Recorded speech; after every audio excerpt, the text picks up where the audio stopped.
Making slate pencils at home is very easy using a few basic materials. We begin by collecting plaster of Paris or chalk powder, a little grey slate powder for color, clean water, paper straws, scissors, and a mixing bowl. First, the dry powders are combined in the bowl and mixed well. This helps both powders blend smoothly so the final pencils become strong and even. Next, water is added slowly to the dry mixture. Pouring too much water at once can make the paste thin, so we add just a little at a time and mix until we get a thick, smooth batter-like consistency. Once the paste is ready, we prepare the molds by sealing one end of the paper straws with tape so the mixture doesn't leak out. The paste is then carefully spooned into each straw. We fill them completely and lightly tap the tray to remove any trapped air bubbles inside. After filling, the straws are placed on a tray to dry. Making kinetic sand at home is super easy and fun.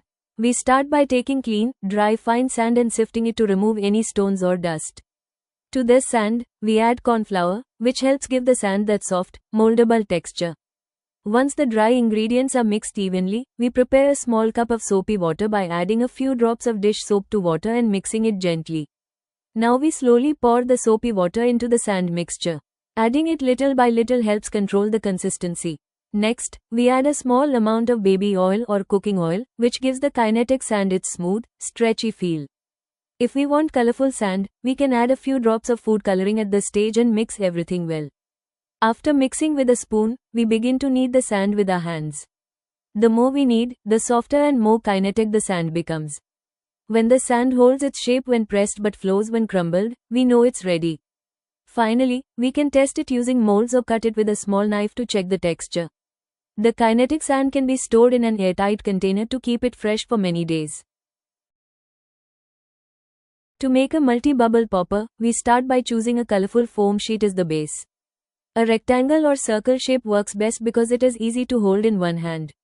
Next, we cut a piece of bubble wrap slightly smaller than the foam sheet. This bubble wrap will create all the popping sounds and satisfying bubbles. We apply glue all over the foam sheet, making sure to cover the edges well. Then we press the bubble wrap firmly onto it with the bubbles facing upward. After this, we gently smooth the surface so the bubble wrap sticks evenly without wrinkles. If you want the popper to be stronger, you can glue a thin piece of cardboard behind the foam sheet to give it support. Once the main popper is ready, we can decorate the edges with markers, stickers, or tape to make it more colorful. Kids can draw fun designs or write their names on it.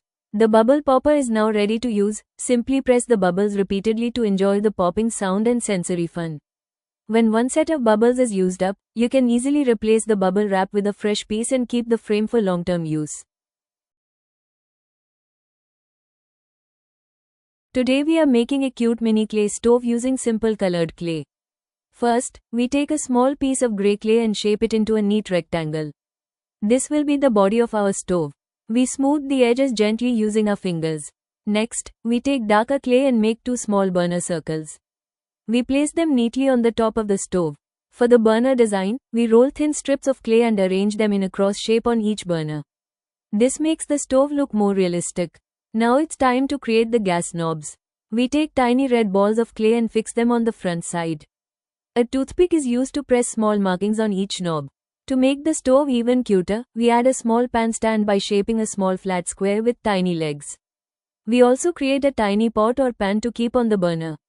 Once everything is fixed in place, our mini clay stove looks adorable and ready for pretend cooking. This DIY is simple, creative, and perfect for kids who love miniature toys.